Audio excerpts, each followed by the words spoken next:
परं धाम परं ब्रह्म परेशं परमीश्वरं विघ्न विघ्नकरं शान्तं गणेशं मंगलायनं मंगलमूर्ती मोरया। जो सकळ विद्यांचा दाता आहे, जो सुख करता आहे, जो दुःख हरता आहे, जो साक्षात ब्रह्ममय आहे, ब्रह्मस्वरूप आहे, जो ओंकार रूप आहे, ज्याच्या ठाई उत्पत्ती स्थिती लय आहेत, त्या श्री गणेशाचं स्वरूप आपल्या शुद्ध चित्तामध्ये धारण करण्यासाठी अत्यंत प्रेमानं आणि सश्रद्धांतःकरणानं या पावन मंदिरामध्ये उपस्थित असलेले सर्व गणेश भक्त भगिनी आणि बांधव, गणेश वाङ्मय रूप कसा आहे, गणेश चिन्मय स्वरूप कसा आहे, गणेश सच्चिदानंद स्वरूप कसा आहे, तो साक्षात ब्रह्म कसा आहे, त्याची अभिव्यक्ती ब्रह्ममय कशी आहे आणि तो ज्ञान विज्ञानमय कसा आहे, याचा काहीसा अभ्यास आपण कालच्या प्रवचनामध्ये केला। ही त्याची सगळी रूप ज्या वेळेला आपण ध्यानामध्ये घेतो त्यावेळेला आपले असं लक्षात येतं की आपलं जे अत्युच्च तत्वज्ञान आहे, या तत्वज्ञानाचं हे सगळं सार आहे, त्याचा गाभा आहे, त्याच्या वाङ्मय रूपाला केवढा अर्थ आहे, त्याच्या चिन्मय रूपाला केवढा अर्थ आहे, हे आपण काल पाहिलं। तो साक्षात ब्रह्मच आहे आणि तो ब्रह्म असल्यामुळे या सृष्टीचं उपादान आणि निमित्त कारण ही तोच आहे, हेही आपण पाहिलं।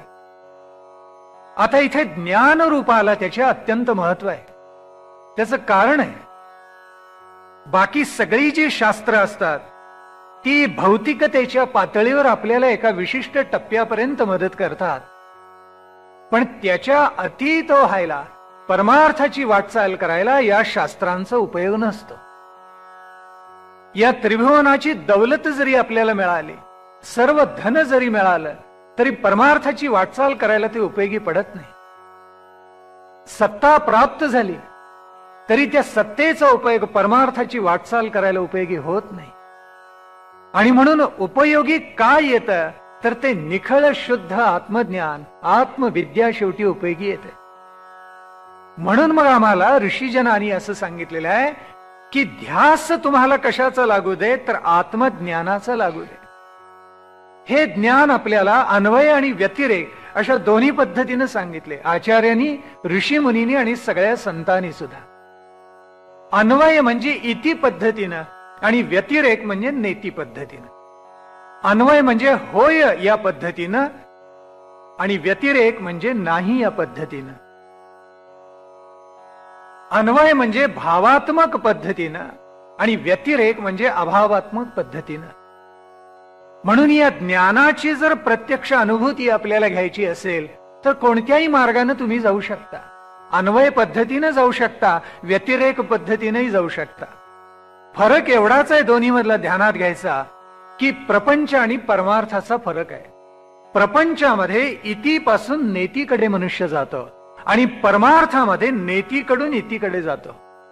भावार्थ लक्षात आला का पहा, आपले विषय फार सुंदर आहे आणि समजावून घेण्यासारखा।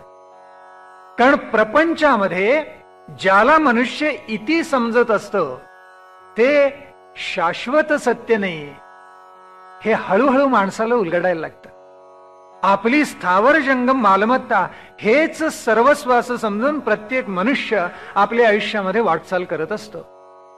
ही वाटचाल करत असताना इति इति असंच तो म्हणत जातो, हेच ते जे मला हवंय ना ते हेच। आणि पुढे मग कुठेतरी असं होतं, त्रिविध तापांचे चटके बसतात आणि मनुष्य इतका उदास होऊन जातो, ज्याला आपण इति समजतोय ते इति नाही आहे, याच्या अतीत काहीतरी आहे। आणि ज्याला ऋषीजनांनी प्रत्यक्ष वेदांनी नेती नेती म्हटलेलं आहे ते काय आहे ते समजावून घेऊया. म्हणून मनुष्य प्रपंचामध्ये उदासीन होऊन परमार्थाकडे झेपावतो. म्हणजे प्रपंचाचा अभ्यास करत असताना माणसाची वृत्ती हळूहळू इतीकडून नेतीकडे जाते. पण जो परमार्थावर आरूढ व्हायचा प्रयत्न करतो तो पहिल्यांदा नेती नेतीच म्हणतो. कारण ज्ञानात्मक भावच असा असतो की हे जे सगळे विश्व आहे ते मुळात मिथ्याच आहे, हे खोटच आहे, हे स्वप्नवतच आहे, ते गृहीत धरायचंच नसतं आपण. मग हा भाव एकदा दृढावल्यानंतर ज्याला वेदांनी नेती म्हटलेलं आहे, ज्याला उपनिषदांनी नेती म्हटलेलं आहे, त्याचं स्वरूप काय आहे हे आत्मज्ञानाच्या माध्यमातून उलगडूया. अशा भावनेनं तो आत्मज्ञानाकडे, आत्मविद्येकडे, ब्रह्मविद्येकडे झेपावतो आणि मग नेतीकडून इतीकडे जातो. म्हणजे प्रपंचाचा प्रवास इतीकडून नेतीकडे आणि परमार्थाचा प्रवास नेतीकडून इतीकडे असा होत असतो. म्हणजे भौतिकतेकडून आत्मसाक्षात्काराकडे मनुष्य प्रपंचातून झेपावतो. परमार्थामध्ये ज्याला आत्मसाक्षात्कार झालेला आहे तो त्याच्या असंख्य पायऱ्या चढत जातो. आत्मसाक्षात्कार एकाच पातळीचा आहे असं समजू नका. त्याला सुद्धा पातंजली योगदर्शनाने विविध पायऱ्या त्याच्या दाखवलेल्या आहेत आणि एकापेक्षा एक चढ, एकापेक्षा एक अवघड अशी आत्मसाक्षात्काराची पायरी आहे आणि ती जाणून घेतली पाहिजे.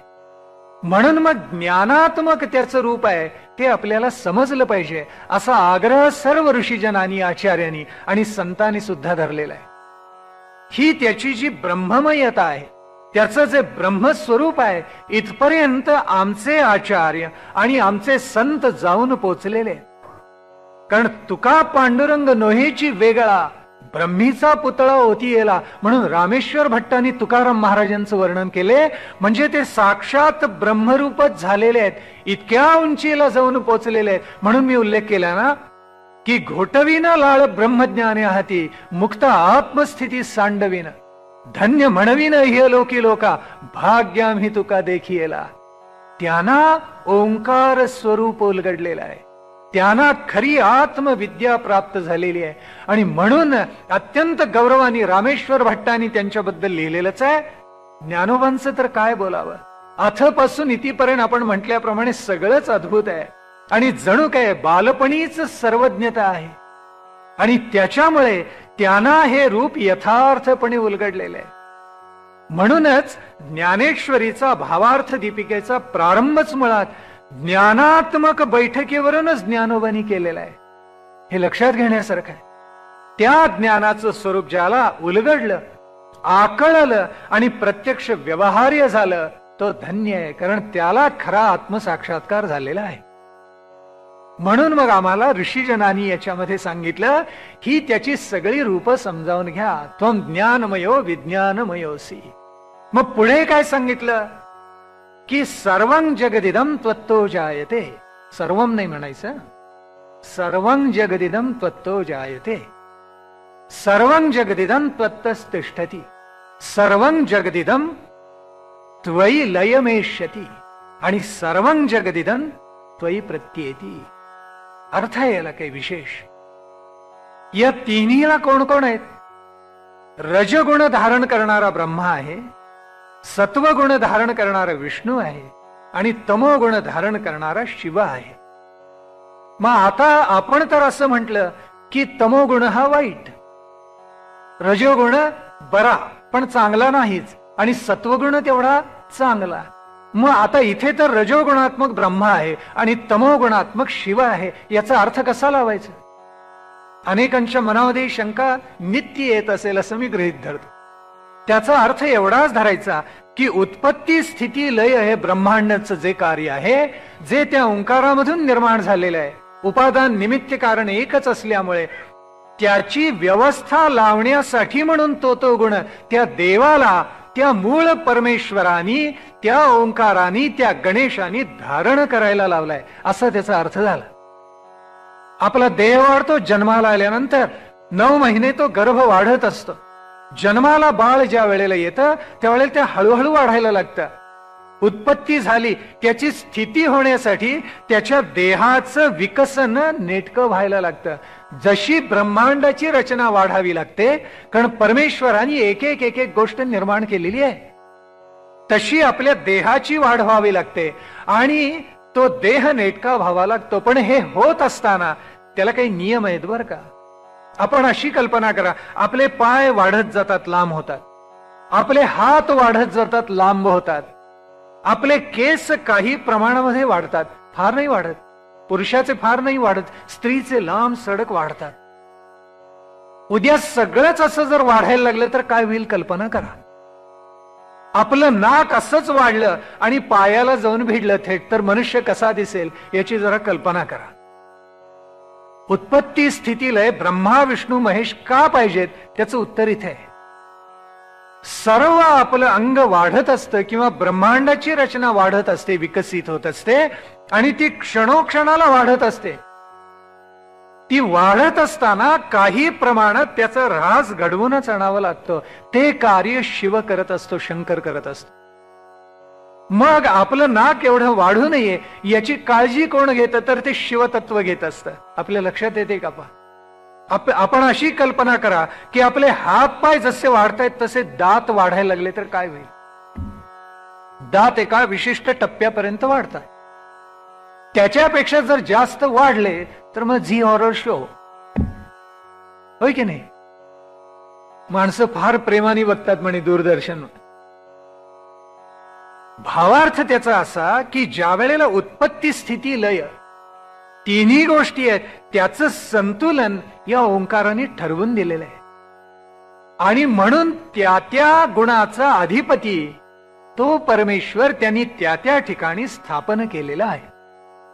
ज्याला सांख्याने त्रिगुणात्मक प्रकृती म्हटली त्याच्यापेक्षा अधिक उंचावर असलेले हे सर्व देव आहेत.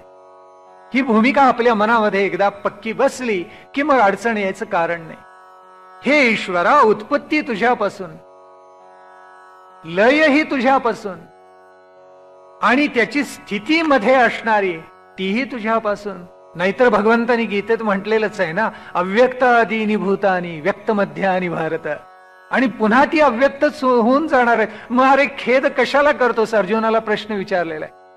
जी अव्यक्त भूत आहेत आज तुला समोर दिसत आहेत, भूतकाळामध्ये याच्या अगोदर ही सगळी अव्यक्त होती, आज व्यक्त होऊन तुझ्या समोर तुझ्या नातेवाईकांच्या रूपाने उभी ठाकली. याचा अर्थ असा नव्हे की ती शाश्वत आहेत, ती केव्हा तरी येणार आणि जाणार. उत्पत्ती स्थिती लयाचा क्रम चालूच राहणार आहे ना. म्हणून अव्यक्त आदीनी भूतानी मध्य व्यक्त मध्यानी भारत आहेत, पण आता ती पुन्हा अव्यक्त होऊन जाणार आहेत. अव्यक्त व्यक्त आणि पुन्हा अव्यक्त. का काळजी करतोयस? घे धनुष्य, जोड बाण, टाक शत्रूवर. याचा भावच तो आहे. आणि याचं नातं कुठे आहे? मी आपल्याला सांगितलं की जागृती, स्वप्न आणि सुषुप्तीशी आहे. हा विषय अनेकांना उलगडत नाही, मनात प्रचंड गोंधळ असतो की जागृती, स्वप्न, सुषुप्ती म्हणजे काय. साध आहे. जागृती म्हणजे आपण जागा असणं, स्वप्न म्हणजे गाढ झोप नसते. आपल्याला स्वप्न काही दृश्य पाहायला मिळतात पण ती खरी नसतात. ज्या वेळेला जाग येते त्यावेळेला आपण म्हणतो की मला असं स्वप्न पडलेलं होतं, पण ते स्वप्न खरं नसतं. आपली झोप मोडली, निद्रा मोडली की स्वप्नही नाहीसं होतं. आणि सुषुप्ती म्हणजे गाढ झोप की ज्याच्यामध्ये जागृतावस्थाही नाही आणि स्वप्न एकही आपल्याला दिसत नाही. तिथे कोणत्याही गोष्टीची जाणीव नेणीव नसते. उत्पत्ती स्थिती लय यांचा संबंध या तिन्ही प्रक्रियांशी आहे. ईश्वर ज्या वेळेला आपल्या योगमायेच्या सामर्थ्यानं विश्व निर्माण करत असतो त्याचा अर्थ काय झाला? त्याचा अर्थ ती एक प्रकारे जागृती आहे. उत्पत्ती झाली कारण जोपर्यंत आपण झोपेतून जागे होत नाही आणि सृष्टीचा व्यवहार पाहत नाही तोपर्यंत आपल्या असं लक्षात येईल, आपल्या हे ध्यानामध्येच येणार की भोवती एवढं विश्व पसरलेलं आहे. ते डोळ्यांनी आपण जागरूक होऊन पाहतो त्यावेळेला सृष्टी आपल्याला दिसते आणि मानवाचे व्यवहार सुरू होतात. एक प्रकारे निद्रेतून जाग झाल्यानंतर द्वैताचा व्यवहार सुरू होतो की नाही? पहा, अगदी बरोबर आहे. म्हणून ज्ञानेश्वरांनी 16व्या अध्यायामध्ये जे म्हटलं ना, मावळवीत विश्वाभासू नवल उदयला चंडांशू, तो सद्गुरु रूपी आहे. कारण असं आहे की निसर्गाचा सूर्य ज्या वेळेला उगवतो, माणसं ज्या वेळेला जागी होतात आणि ज्या वेळेला सगळी सृष्टी आणि विश्व पाहतात त्यावेळेला द्वैत भावनाच मनामध्ये असते ना, कारण आपल्याहून सगळे भिन्न दिसतात. पण हा सद्गुरु, हा सूर्य, सद्गुरु रूपी सूर्य असा विलक्षण आहे, असा सामर्थ्यशाली आहे की तो उदयाला आला म्हणजे द्वैत मावळून जातं, तिथे अद्वैताचीच भावना प्रस्थापित होते. त्या एका ओवीवर प्रबंध लिहावा इतका आशय त्याच्यामध्ये साचलेला आहे. नवल उदयाला चंडांशु का म्हटलेला आहे? नवल घडण्यासारखं तो काय करतो? नेहमीचा सूर्य द्वैत आपल्याला दाखवून देतो. सद्गुरु रूपी सूर्य उदयाला आला म्हणजे अद्वैताची भावना प्रस्थापित होते. हा फरक आहे दोन्ही मधला. म्हणून इथे आपण काय घ्यायचं की ज्या वेळेला उत्पत्ती आहे तशी जागृती आहे. उत्पत्तीचा संबंध कारण उत्पत्ती झाल्याशिवाय विश्व दृगोच्चर होणार नाही. तसं आपल्याला जाग आल्याशिवाय विश्व दृगोच्चर होणार नाही. स्थिती कशी आहे? स्थिती ही स्वप्नासारखी आहे. त्याचं कारण या विश्वाची धारणा विष्णूच्या रूपाने त्या ओंकाराने करायला लावलेली आहे. पण ती कशी आहे तर स्वप्नवत आहे, कारण ती सगळी व्यावहारिक सत्ता आहे. आणि व्यावहारिक सत्तेमधलं जेवढं म्हणून असतं तेवढं सगळं स्वप्नवत असतं. आज जे आहे ते उद्या नाही असं होतं. आणि म्हणतो अरे काल तर आपण पाहिलेलं होतं, आज सगळं नष्ट झालं, नाहीस झालं. कुठेतरी भूकंप होतो आणि एखादं गावच्या गाव सगळं खलास होऊन जातं. सगळं धरती माता गिळंकृत करून टाकते. एवढी वाढवलेली संस्कृती, एवढे केलेले परिश्रम सगळे क्षणार्धात नाहीसे होतात. आणि आपल्याला वाटतं अरे स्वप्नासारखं घडलं. काल इथे एवढं प्रचंड गाव होतं, आज सगळं धरती मातेने गिळून टाकले. मातीशिवाय काही तिथे राहिलेलं नाहीये. आज जो मनुष्य आहे तो उद्या नाहीये, क्षणभंगुर आहे. दुर्लभ मानुष्यो देह देहिनाम क्षणभंगुर, भागवतांनी म्हटले ना, खरंय. दुर्लभ मानुष्यो देह एक तर दुर्लभ आहे, पण कसा आहे तो क्षणभंगुर आहे. दुर्लभी आहे आणि क्षणभंगुरी आहे. तत्रापि दुर्लभम मन्ये वैकुंठ प्रियदर्शनम.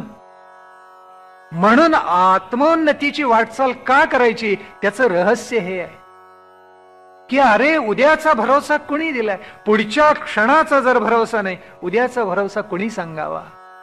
म्हणून जी स्थिती आहे ती सगळी स्वप्नवत आहे. आपल्याला जसं स्वप्न दिसतं आणि जागे झालो रे झालो आपण, किंवा सुषुप्तीमध्ये म्हणजे गाढ निद्रेमध्ये गेलो की त्या स्वप्नाचा नाश होतो. स्वप्न उरतच नाही ना मुळामध्ये, कारण स्वप्नातले सगळे व्यवहार खोटे असतात. स्वप्नामध्ये कुणाला चटका बसतो, कुणाला अपघात होतो, कोणी कड्यावरून उडी मारतं, कुणी भाग्यवंत असतं. माझ्या एका बंधूंना सगळं भारतीय युद्ध बघायला मिळालं स्वप्नात. काय भाग्य आहे! यालाही भाग्य लागतं. आपल्याकडे संकेत असा सांगितलेला आहे म्हणे पूर्ण चंद्र विकसित झालेला आहे आणि ऐरावतासारख्या शुभलक्षणांनी युक्त असलेल्या गजावर बसून कुणीतरी त्याचं मुखमंडल जर कुरवाळलं स्वप्नामध्ये, प्रत्यक्षात हे काही शक्य नाही, पण असा शुभ संकेत जर झाला तर तो मनुष्य खूप मोठा होतो. असे संकेत आहेत काही स्वप्नांचे सुद्धा आपल्याकडे. पण हे पाहणं, हे चंद्राला स्पर्श करणं, ऐरावतावर बसणं, हे सगळं कसं असतं? हे स्वप्नामधलं असतं. तशी स्थिती असते. एकदा जागृत अवस्था आली किंवा सुषुप्तीमध्ये गाढ निद्रेमध्ये तुम्ही गेला, काहीच राहिलं नाही ना. स्वप्नामध्ये जे पाहिलं ते तात्कालिक क्षणभंगुर आहे. आणि म्हणून त्याचा संबंध कशाशी आहे? स्थितीचा तर स्वप्नाशी आहे. आणि लय कशाचा आहे? उत्पत्ती झाली, स्थिती झाली, आणि लय काय आहे? प्रलय होतो या सृष्टीचा आणि सगळी सृष्टी नाश पावते. आणि पुन्हा ओंकाराला असं वाटलं एकोहम बहुश्याम प्रजायेम, तर मग पुन्हा सगळी निर्मिती होते, उत्पत्ती होते. मग सुषुप्ती जशी गाढ निद्रा आहे तसा प्रलय आहे. तिथे जाणीवच नाही, सगळं गेलंच ना, खलास होऊन गेलं, लय झालं, अवघ्या विश्वाचा लय होऊन गेला. मग तिथे प्राणी मात्र जिवंत उरले नाहीत. मानवानी निर्माण केलेलं सुद्धा काही उरलं नाही. काय उरलं? काहीच नाही. सगळंच लयच होऊन गेलं सगळ्याचा. तसंच सुषुप्तीमध्ये असतं. तिथे जागृतावस्थाही नाही, तिथे स्वप्नही नाही, आणि तिथे जाणीव नेणीव ती सुद्धा नाही. कोणी शेजारून आला गेला तरी माणसाला कळत नाही. एखादी सनई वाजली तरी त्याला कळत नाही. मंगलवाद्य वाजायला प्रारंभ झाला, सुषुप्तीमध्ये काही कळणार नाही. कुठेतरी दंगा झाला, धोपा झाला, तोही त्याला सुषुप्तीमध्ये कळणार नाही. तिथे जाणीव नेणीवच नाहीये ना, काहीच नाहीये. म्हणून प्रलय जसा असतो तशी सुषुप्ती आहे. म्हणून उत्पत्ती, स्थिती आणि लय या सगळ्यांचा अनुबंध कशाशी आहे, तर तो जागृती, स्वप्न आणि लय आणि सुषुप्ती यांच्याशी आहे. आता थोडस आपल्या ध्यानामध्ये आलं असेल प्रकरण, समजते असं मी गृहीत धरतो आणि पुढे जातो. कारण तुझ्याच रूपाने सगळं हे व्यक्त झालेलं जग आम्हाला पाहायचं भाग्य लाभलेलं आहे असं ऋषी म्हणतोय. कारण सर्वं जगदिदम त्वयी प्रत्येती, तूच चराचरामध्ये भरून राहिलेला आहेस. चराचर व्यापून पुन्हा दशांगुल हे परमेश्वरा तू राहिलेला आहेस. कारण ही सगळी तुझीच व्यक्त रूप आहेत. अव्यक्तातून जेवढं जेवढं व्यक्त झालं ते व्यावहारिक सत्तेत का होईना पण आहे. त्याच्यामुळे क्षणभंगुर आहे. आणि म्हणून आम्हाला जाणीव अशी आहे की व्यावहारिक सत्ता ज्या वेळेला स्वप्नासारखी नाहीशी होईल त्यावेळेला पारमार्थिक सत्तेमधलं यथार्थ रूप आत्मज्ञानाने आम्हाला उलगडेल आणि तिथे अद्वैत झालेलं असेल. द्वैत दशेचे अंगण अद्वैत ओळगे आपण, असं अमृतानुभवामध्ये ज्ञानेश्वरांनी म्हटले. त्याचा अर्थ फार सुंदर आहे की जेवढं द्वैत मोठं म्हणे तितका अद्वैताचा साक्षात्कारी मोठा. काय ज्ञानोबा सुंदर बोलून गेलेले आहेत. म्हणून द्वैत आहे म्हणून आपण काळजी करायचं कारण नाही. कारण जेवढं द्वैत तितकं अद्वैतानी सुंदर मांडलेलं आहे. एका सोन्याचे असंख्य अलंकार होतात, एका लाकडाच्या अनेक वस्तू बनतात, एकाच मातीच्या नानाविध कलाकृती बनू शकतात, एका मातीचे अनंत रूप धारण केलेले घट बनू शकतात. तसं अव्यक्तातून अनंत रूप प्रगट झालेलं हे जग आपल्याला पाहायला मिळतं. आणि परमेश्वरा हे सगळं रूप तुझंच आहे असं म्हणून भक्त तृप्त होतो, कृतार्थ होतो. मग याच्या अतीत कुठेतरी त्या ओंकाराचं, त्या गणेशाचं सच्चिदानंद स्वरूप आहे. आणि ते आपल्याला केव्हा जाणवायला, म्हणजे केवळ तुरियापर्यंत जाऊन पाहायला मिळतं असं नाही, अनुभवायला मिळतं असं नाही. त्याच्याही पलीकडे उन्मनी अवस्था आहे. म्हणजे तिथपर्यंत जायला मानवाचे किती जन्म जायला पाहिजेत पहा. मनुष्य म्हणे ज्ञानाची कास धरून आयुष्यामध्ये वाटचाल करायला लागला की कसा होतो म्हणे जास्ती अहंकारी व्हायला लागतो. हा अहंकार माणसाला खरंच टाळता आला पाहिजे. माणसं उपासना करतात, अनेक वेळेला उपासना करतात आणि मग स्पर्धा असते आपण केवढे उपासक आहोत हे दाखवण्याची. अनेक मंडळ असतात जिथे गणेशाचं पूजन होतं. गणपती अथर्व शीर्ष चतुर्थीला न विसरता म्हणणारी माणसं असतात. पण ते दाखवण्यासाठी एकापेक्षा सगळेच तसे असतात म्हणायचं नाहीये. त्यातले सद्भक्तही असतात आणि अंतःकरणापासून तळमळीनं म्हणतात. काही दाखवण्यासाठी म्हणतात, आपला आवाज आणखीन उंच करून म्हणतात. म्हणून गणेशाचं यथार्थ रूप उपासना कशासाठी आहे, अहंकार मावळावा म्हणून आहे. ज्ञानाचा स्पर्श चित्ताला झाला तर कृतार्थता आपल्या अंतःकरणामध्ये जागावी म्हणून आहे. आपला भाव शुद्धातिशुद्ध व्हावा, आपल्या भक्तीची उत्कटता अशी वाढावी की रामकृष्णांना जसं दर्शन झालं काली मातेचं तसं व्हावं. जसं तुकारामाना, नाथाना, ज्ञानोबाना आत्मदर्शन झालं तसं व्हावं. याच्यासाठी तो उत्कट भाव आहे. तो कुठेतरी प्रगट करावा, मी मोठा उपासक आहे, मी मोठा ज्ञानवंत आहे असं सांगण्यासाठी नसतो तो भाव. हे कळलं पाहिजे. हे कळतं त्यावेळेला उलगडतं, अरे उत्पत्ती स्थितीला फारच नीच स्तरावर त्याच्या कितीतरी अतीत असलेला हा ओंकार स्वरूप गणेश आहे. मग त्याच्याही पुढे जाऊन गणक ऋषी, अन्य ऋषी आम्हाला काय सांगतात, गृत्समदासारखे ऋषी, वरेण्यासारखे भक्त आम्हाला काय सांगतात, तो कसा आहे, त्वम भूमिरापो नलो नीलो नभः. अनल आहे, अनिल आहे, म्हणजे पृथ्वी, आप, तेज, वायू, आकाश अशा स्वरूपाचा, म्हणजे तुझ्यातूनच ही पंचमहाभूत अभिव्यक्त झालेली आहे. कारण त्यांच्या 5 तन्मात्र आहेत आणि त्याचा संबंध आपल्या ज्ञानेंद्रियांशी कुठेतरी आहे. भूमिरापो नलो वायू खम मनो बुद्धिरेवच अहंकार इति यम्मे भिन्ना प्रकृती रष्टधा. भगवंतानी गीतेमध्ये सांगितलेलं आहे. म्हणजे हे 5 महाभूत आणि त्याला जोड कशाची, मन, बुद्धी आणि अहंकार, ह्या सगळ्याची मिळून प्रकृती झालेली आहे असं म्हटलेलं आहे. ही प्रकृती माणसाला विविध गुणांमध्ये नाचवत असते. म्हणून गीतेने असं सांगितलं की गुणामध्येच गुण वर्तत असतात, असा माणसाने विवेक करावा आणि आलेली दुःख पचवावी. पण पंचमहाभूत यांनी निर्माण केले. अर्थ काय? आपल्या देहाशी या पंचमहाभूतांचा संबंध आहे. कारण शरीरच पंचमहाभूतात्मक आहे. त्यात पृथ्वी तत्व आहे, आप तत्व आहे, तेजाचं तत्व आहे, वायूचं तत्व आहे आणि आकाशाचं तत्व आहे. कसं आहे ते आम्हाला योग मार्गाने उलगडून दाखवले, अन्य मार्गाने उलगडून दाखवले, सांगितलेलं आहे. पहा बरं, समजावून घेताय का थोडस? माणसाचे पाय मातीचे असतात असं आपण म्हणतो. मातीच्या पायाची माणसं आहेत. दुःख आले की कोलमडून जाणारी जी माणसं असतात त्यांना म्हणतो, अरे एवढा वाटला पण शेवटी मातीचाच आहे बर का, म्हणतो की नाही? त्याचं कारण, त्याचं रहस्य या अथर्व शीर्षामध्ये आहे. ध्यानात येते का? पहा किती सुंदर आपल्याला उलगडून दाखवलेलं आहे तिथे, की ही जी पृथ्वी आहे, जी गंधयुक्त आहे, हे जे पृथ्वी तत्व आहे ते कुठे आहे आपल्या देहामध्ये? 5 जी पंचमहाभूत आहेत ती कुठे कुठे आहेत? त्याचं रहस्य आम्हाला उलगडून दाखवले. मुद्दाम सांगतो आपल्याला. आपल्या तळपायापासून मांड्यांच्या पर्यंत हा जो देहाचा भाग आहे हा सगळा पृथ्वी तत्वाचा आहे. ज्या वेळेला योगी अध्ययन करत असतो, अभ्यास करत असतो, ध्यानाकडे जाण्याचा प्रयत्न करत असतो, यमनियमांवर ज्यांनी विजय मिळवलेला असतो त्यावेळेला संयम त्यांनी करावा. म्हणजे सगळं चित्त एकाग्र करून शरीराच्या त्या त्या भागावर मन चित्त प्रवृत्ती एकाग्र कराव्यात असं पातंजली योगदर्शनाने सांगितलेलं आहे. हे कसं करावं? तर पंचमहाभूतात्मक जो देह आहे तो एक एक भाग समजावून घ्यावा योग्याने असं म्हटले. म्हणून तळपायापासून मांड्यांपर्यंतचा जो भाग आहे तो सगळा कसा आहे तर गंधयुक्त पृथ्वी तत्वाचा आहे. हे पृथ्वी तत्व पायामध्ये आहे.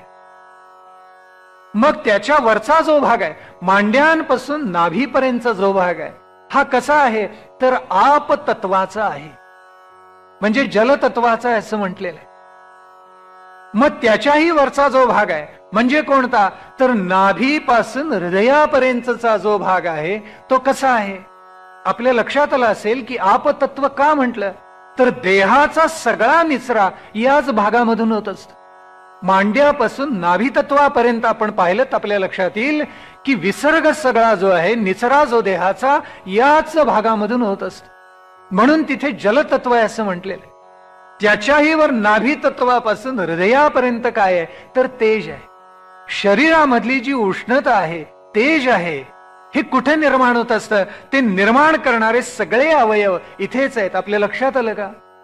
अन्नाशय इथेच आहे, यकृत इथेच आहे, प्लीहा इथेच आहे, स्वादुपिंड इथेच आहे. या भागामध्ये सगळे आपले आपण ध्यानात घ्या. काय सुंदर विवेचन केलं. म्हणजे नाभीपासून हृदयापर्यंत सगळा तोच भाग आहे. म्हणून तिथे काय आहे तर तेज आहे किंवा अनल अनिल म्हटलेलं आहे ना. त्वम भूमिराप, भूमी आप, आणखीन अनल अनिल म्हटलेलं आहे पुढे. अनल म्हणजे तेज, अग्नीचं रूप. ते कुठपासून? नाभी तत्वापासून हृदयापर्यंत. आता हृदयापासून नासिकेपर्यंत आपण बघा की सगळ्या श्वासोच्छ्वासाची म्हणजे प्राणांची क्रिया प्रधान असते. आपल्या लक्षात आला असेल. हृदयापासून फुफ्फुसापासून नासिकेपर्यंत ही सगळी प्रक्रिया प्रामुख्यानं कशाची आहे तर प्राणायाम प्रक्रियेची आहे. म्हणून ते कोणतं तत्व आहे तर चौथं जे महाभूत आहे कोणतं? वायू. ते तत्व इथे प्रधान आहे. आणि शेवटचं शब्द जे आहे म्हणजे आकाश तत्व आहे ते नासिकेपासून वर म्हणजे प्रधान मस्तकापर्यंत असलेलं आहे. म्हणून आपला देह सगळा जो आहे तो पंचभूतात्मक देह आहे. या प्रत्येकाला एक एक एक एक देवाचं अधिष्ठान आहे आणि ते आपण समजावून घेतलं पाहिजे. जलदेवतेचं प्रमुख तत्व कोणतं असेल तर ते गजानन स्वरूप आहे असं म्हटलेलं आहे. पण त्या ओंकारामधूनच सगळं निर्माण झालेलं असल्यामुळे अन्य देवांनाही त्यानंच निर्माण करून त्या त्या जागी त्यांची प्रतिष्ठापना केलेली आहे. भाव लक्षात येतोय का? पहा, आपल्याकडे पंचायतन पूजा जी सांगितली ना, ज्याच्यामध्ये शिव आहे, ज्याच्यामध्ये विष्णू आहे, ज्याच्यामध्ये गणेश आहे, ज्याच्यामध्ये देवी आहे, ज्याच्यामध्ये सूर्य आहे, ही सगळी 5 तत्व पंचायतन पूजेची ही पंचमहाभूतांशी निगडीत आहे. ही सगळी तन्मात्रांशी निगडीत आहे. ही सगळी मानवाच्या ज्ञानेंद्रियांशी निगडीत आहेत. हा भाव आपण समजावून घ्या. म्हणून म्हटलेलं आहे की ही पंचमहाभूत आहेत. आता आपला संबंध कसा आला, या पंचमहाभूतात्मक देह आपला कसा आहे हे स्थूल मानाने आपल्या लक्षात आलं. आता थोडा त्याचा सूक्ष्म विचार करूया की प्रत्येक पंचमहाभूताच्या ठाई जी तन्मात्रा आहे त्याला काही विशेष अर्थ आहे. पृथ्वीला काय आहे तर पृथ्वी जवळ गंध आहे. पृथ्वी गंधवती आहे असं म्हटलं जातं. म्हणजे पृथ्वीला साधा पाऊस जर पडला तर मातीला गंध येतो की नाही? असा सुगंध येतो की नासिकेमध्ये हृदयामध्ये भरून घ्यावा असं वाटतं. या पृथ्वीमधून अनंत सुगंधित फुलं निर्माण होतात, अनेक सुगंधित वृक्ष निर्माण होतात, अनेक सुगंधित फळं निर्माण होतात. पृथ्वी ही मुळात गंधवतीच आहे. म्हणून ते जे तत्व आहे पृथ्वीचं ते गंधाचं तत्व आहे. मग जलाचं तत्व कसं आहे? भूमी रापो आप म्हणजे जल. आप तत्व जे गणेशाचं तत्व आहे ते कसं आहे तर त्याच्या ठिकाणी धर्म कोणता असेल तर रसाचा धर्म आहे. कारण औषधी ज्या सगळ्या आहेत किंवा अन्न पृथ्वीमधून जे निर्माण झालेलं आहे ते सगळं कसं आहे तर रसमय आहे, रसयुक्त आहे. आणि मुळामध्ये ओंकाराची उपासना उपनिषदाने जी सांगितलेली आहे ती रसमय आहे असं सांगितलेलं आहे. आणि त्याच्यामधला श्रेष्ठ रस कोणता? उद्गीत रस. याचं वर्णन उपनिषदांमध्ये आलेलं आहे. त्याचा आपण एकदा उल्लेख केलेला आहे. मग आता हे जलतत्व आहे त्याचं नातं कोणाशी आहे तर रसाशी आहे. त्याच्याही पेक्षा अधिक एक पायरी आपण वरती आलो की काय आपल्या लक्षात येतं की भूमी झालं, आप झालं, अनल तेज तत्व आहे. त्याचा संबंध कशाशी? अग्नी तेजस तत्वाशीच आहे ना मुळामध्ये. त्याचा रूपाशी संबंध आहे. त्याच्याही वर वायू तत्व आहे. या वायू तत्वाचा संबंध स्पर्शाशी आहे. आणि आकाश जे तत्व आहे त्याचा संबंध कशाशी आहे तर शब्दाशी आहे. आता पंचभूतात्मक आपला जो देह आहे या तन्मात्रांशी कुठेतरी नातं सांगणारा आहे. लक्षात आपल्या सगळ्यांच्या आलाच.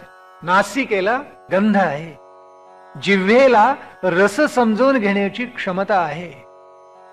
तेज तत्व रूपात्मक आहे, ते रूप पाहण्याची शक्ती आपल्या नेत्रांना आहे. त्वचेला वायूचा स्पर्श समजावून घेण्याची क्षमता आहे. आणि आकाशाचा जो शब्द आहे तो श्रुतीचा शब्द आहे. म्हणजे कानाला तो शब्द ऐकून घेण्याची क्षमता आहे. पंचमहाभूतात्मक देह याच्यामध्ये विकृती निर्माण होण्याची शक्यता असते. जर बहिरा असेल त्याला शब्द स्वीकारण्याची ताकद नाही. आंधळा जर असेल तर एक तत्व त्याच्या शरीरातून वजा झाला असा अर्थ आहे. कारण रूप तेज त्याला पाहता येणार नाही. ध्यानात घ्या.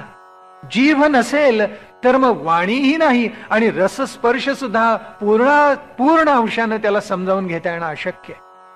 म्हणून पंचभूतात्मक देहाला किती मोल आहे आपल्या लक्षात आला असेल. त्याच्या तन्मात्रा आहेत.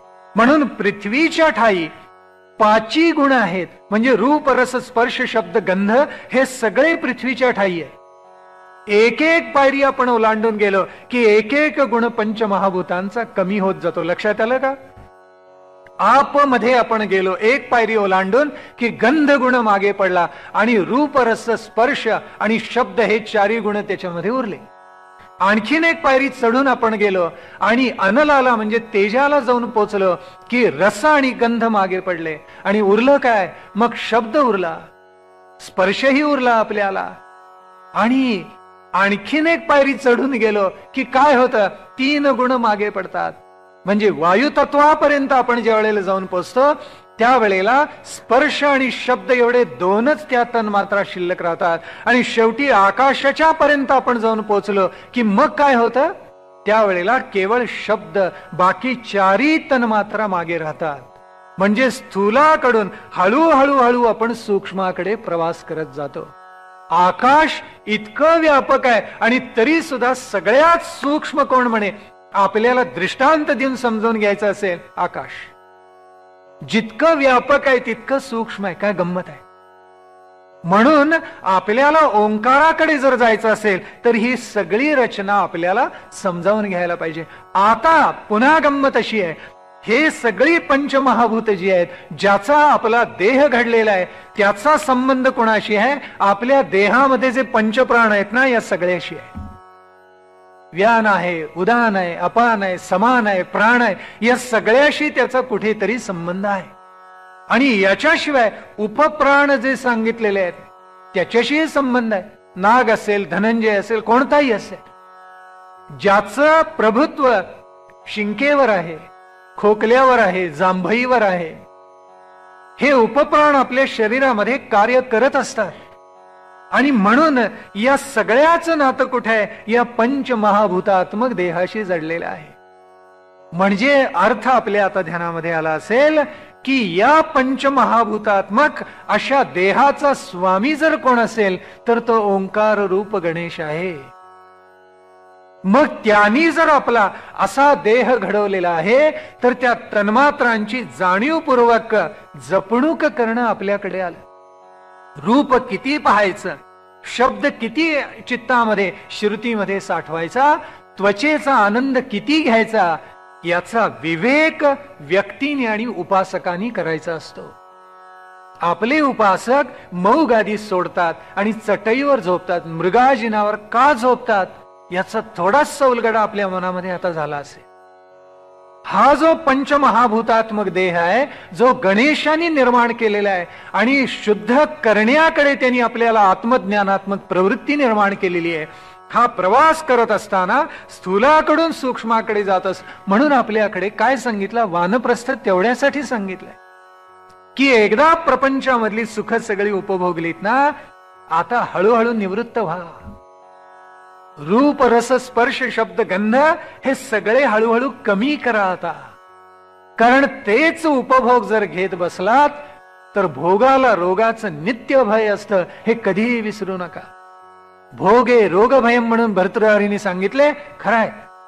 म्हणून मग ते भोग हळूहळू कमी करत आणायचे आणि पंचेंद्रियांचे विषय उणीव म्हणजे वजाबाकी करायची.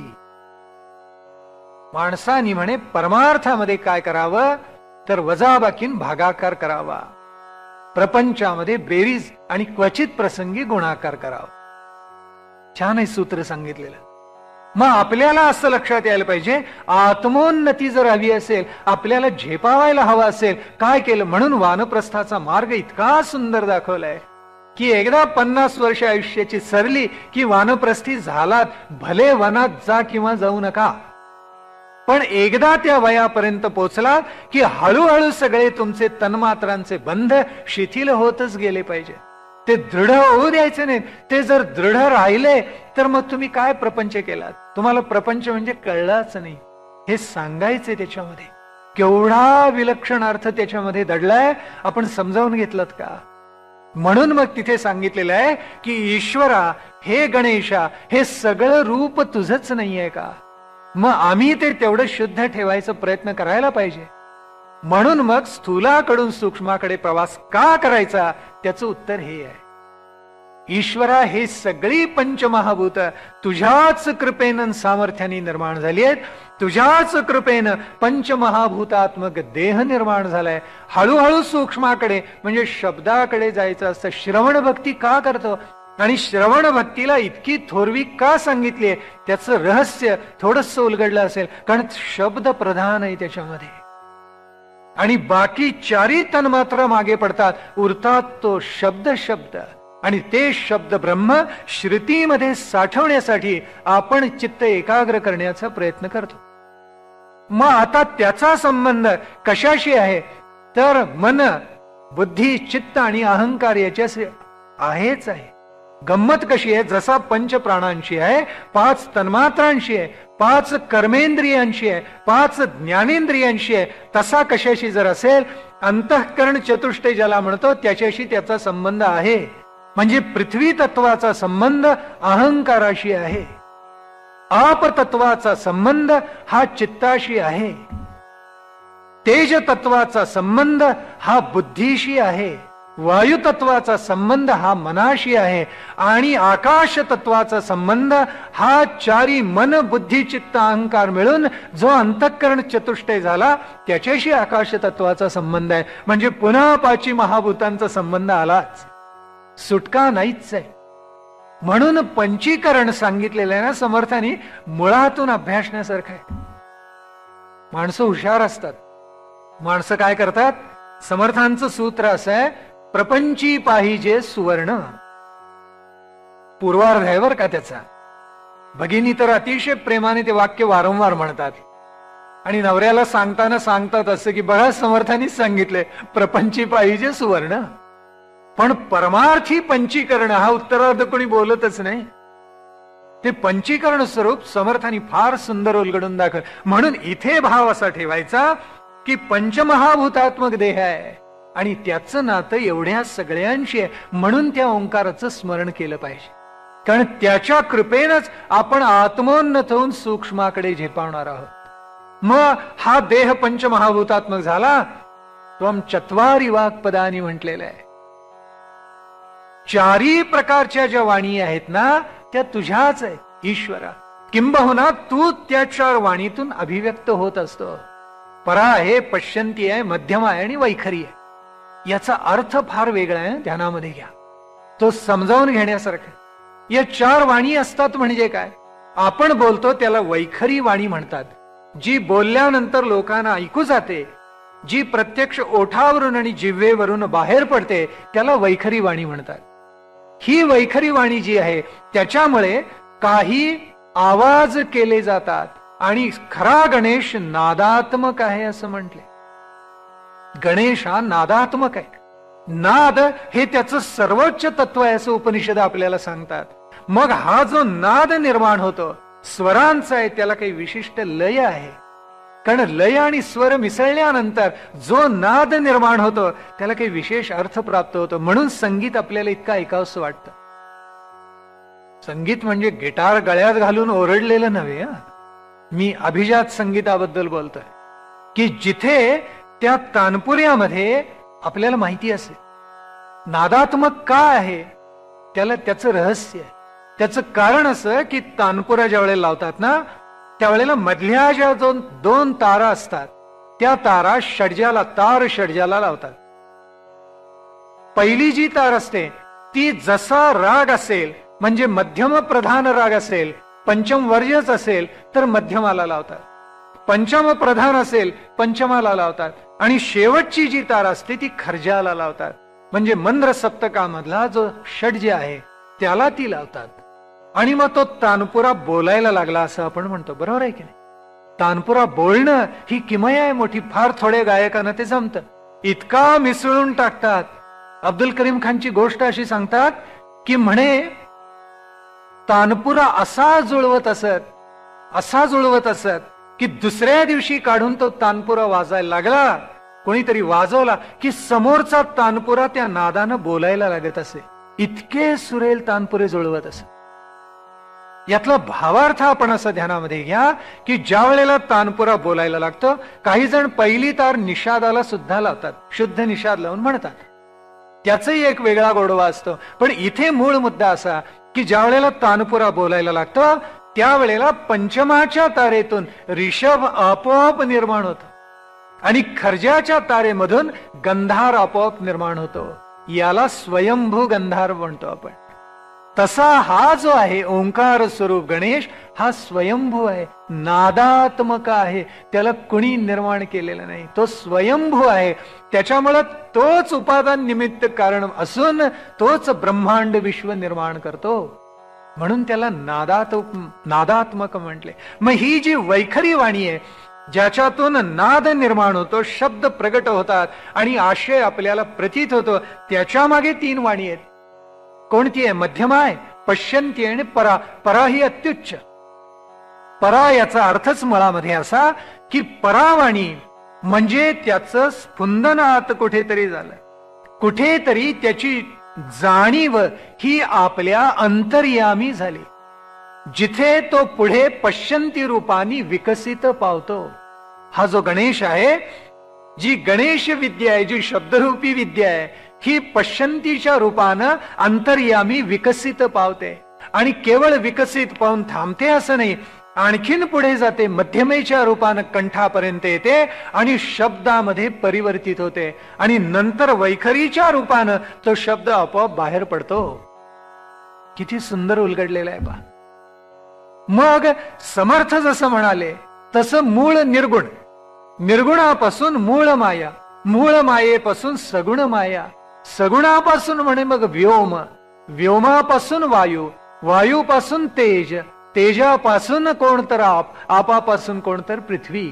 आता हे होत असताना ही चत्वार स्वरूप वाणी सुद्धा निर्माण होते.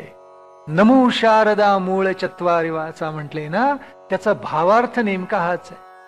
चत्वार वाणी कोणती आहे? 4 प्रकारची. परा पश्यंती मध्यमा वैखरी, म्हणजे मूळ जिथे त्याचं प्रेरण झालं, अंतःप्रेरणेतून कुठेतरी ते प्रतीत झालं ती परा, विकसन झालं ती पश्यंती, शब्दरूप धारण करून कंठापर्यंत आली ती मध्यमा, आणि शब्द आलेला प्रत्यक्ष प्रगटून लोकांच्या पर्यंत पोहोचला ती वैखरी.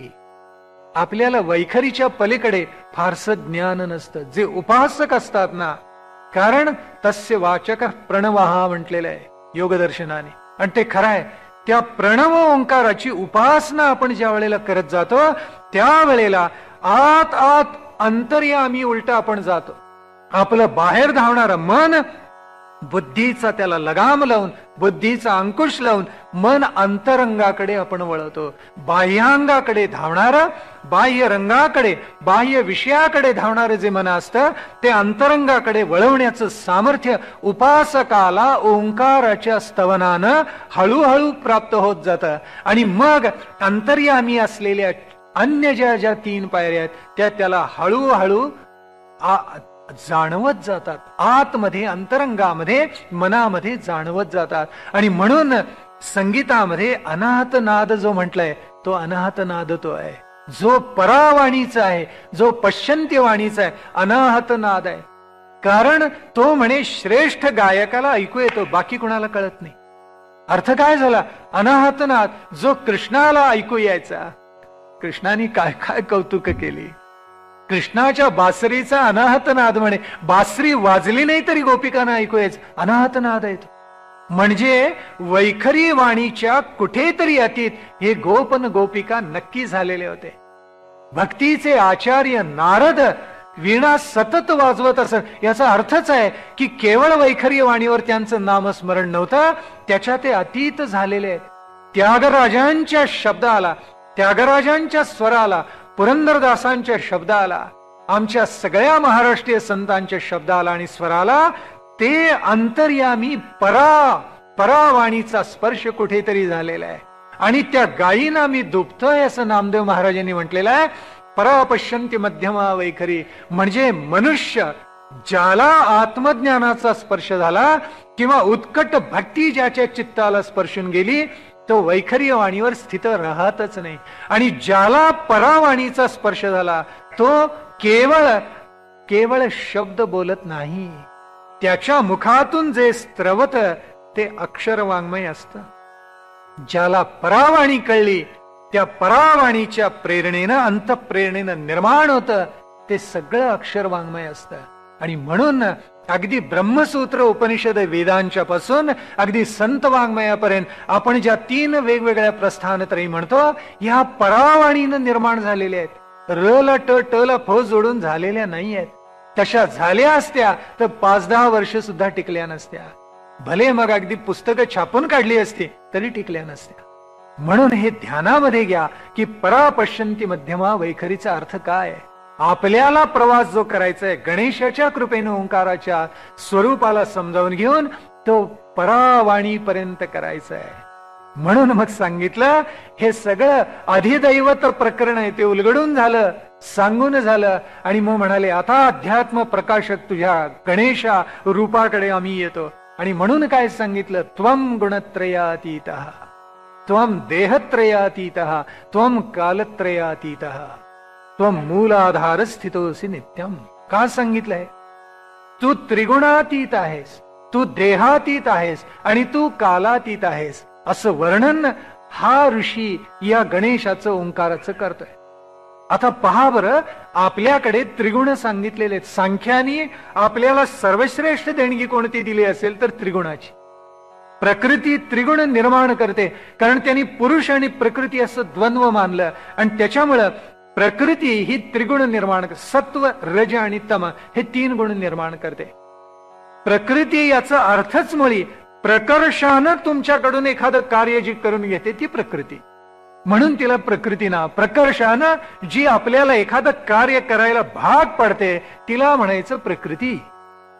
आता त्याची व्याख्या आपल्याकडे सुंदर केलेली आहे. सत्व कोणाला म्हणायचं, रजोगुण कोणाला म्हणायचं, तामस गुण कोणाला म्हणायचं, त्याचं रहस्य उलगडून अगदी सोपं सूत्र मांडलेलं आहे. सत्वम ज्ञानम म्हटलेलं आहे. पहा किती सुंदर सांगितलंय.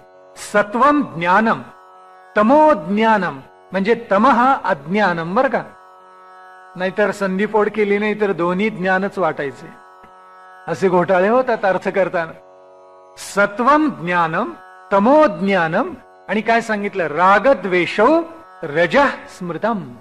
एका ओळीमध्ये तिन्हीच्या व्याख्या केलेल्या आहेत, अतिशय सुंदर केलेल्या आहेत. कुणी केलेत सांगू का आपल्याला, मनूनी केलेले आहेत.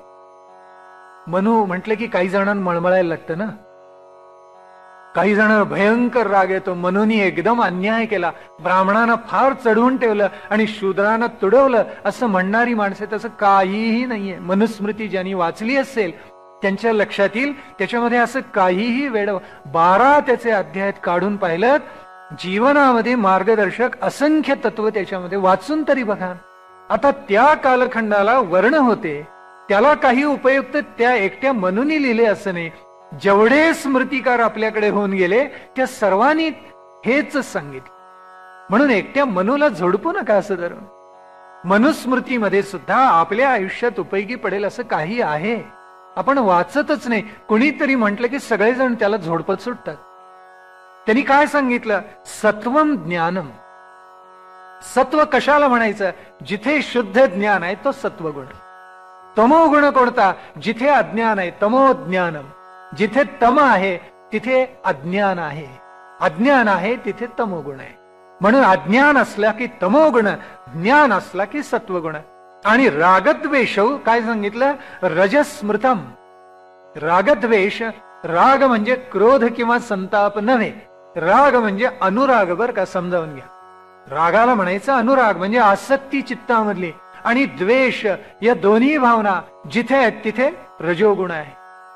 कारण आपल्याकडे योगाची उपासना करत असताना 7 ज्या चित्त प्रवृत्तीच्या प्रेरणा आहेत त्या सांगितल्या आहेत. त्याच्यामध्ये काय काय आहेत, प्रेप्सा आहे, जिहासा आहे, चिकीर्षा आहे, जिज्ञासा आहे, भय आहे, अतृप्ती आहे, खेद आहे. या 7 प्रेरणा सांगितलेल्या आहेत आपल्याकडे. या 7 प्रेरणामधल्या पहिल्या ज्या 2 आहेत ना, प्रेप्सा आणि जिहासा, त्या बरोबर रजोगुणाला लागू पडतात. प्रेप्सा म्हणजे हवस वाटणं आणि जिहासा म्हणजे नकोस वाटणं. अनुकूल जी गोष्ट आहे ती माणसाला हवीशी वाटते त्याला प्रेप्सा म्हणतात, आणि दुःखदायक अनुभव आला की माणसाला ती गोष्ट नकोशी वाटते त्याला जिहासा म्हणतात. प्रेप्सा आणि जिहासा यांचा समन्वय रजोगुणामध्ये आहे. प्रत्येक मनुष्य हे तिन्ही गुण अंशतः धारण करतो. काही जणांच्या मध्ये तमोगुणाचं प्राबल्य, काही जणांच्या मध्ये रजोगुणाचं प्राबल्य आणि काही जणांच्या मध्ये सत्वगुणाचं प्राबल्य.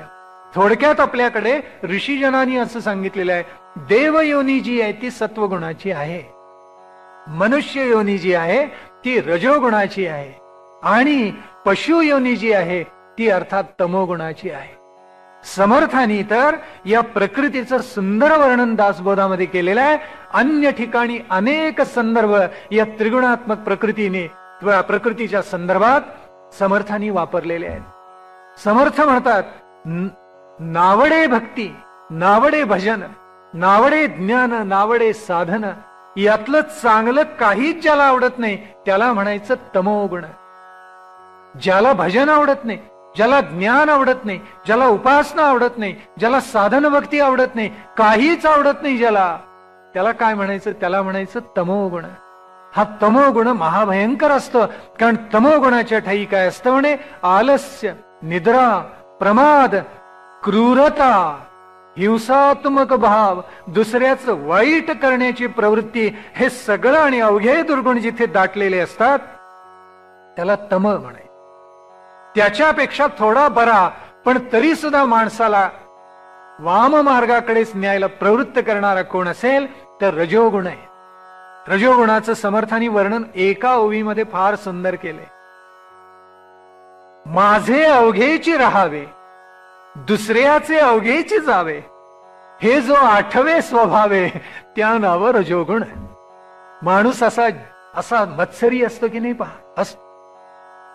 माझं तेवढं सगळं राहावं, शेजाऱ्याचं मात्र अगदी वाईट झालं तर बरं होईल असं म्हणणारी माणसं काही कमी नसतात जगामध्ये. हे जो आठवे स्वभावे, त्या नाव रजोगुण. आणि तो कसा असतो? देहकारणे कष्टाळू आणि देवाच्या संदर्भात मात्र देवकारणी लाजाळू.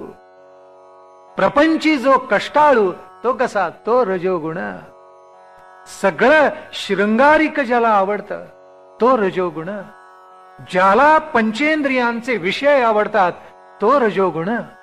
मग हा रजोगुण सुद्धा काही आत्मोन्नतीला उपयोगी पडत नाही. उरला कोण? केवळ सत्वगुण. हा कसा असतो? समर्थ म्हणतात, संसार दुःख विसरवी.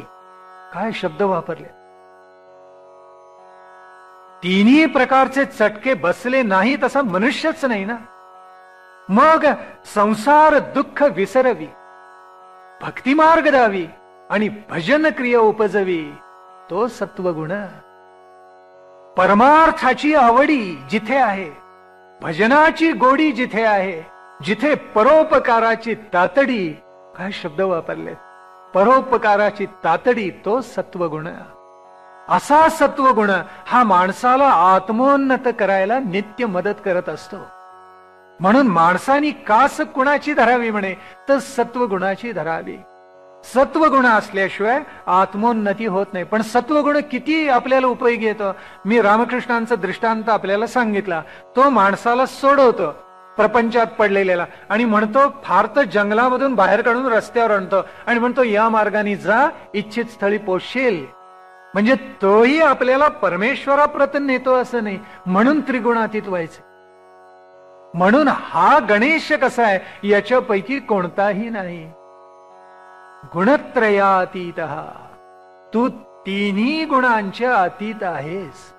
त्याची पुन्हा आपल्याकडे गंमत अशी सांगितलेली आहे, त्याच्याही 3 पायऱ्या आहेत बरं का प्रत्येक गुणाच्या. एक तामसीची, कनिष्ठ, मध्यम आणि उत्तम अशी 3 पायऱ्या आहेत. रजोगुणाच्या तशाच आहेत, सत्वगुणाच्याही तशाच आहेत.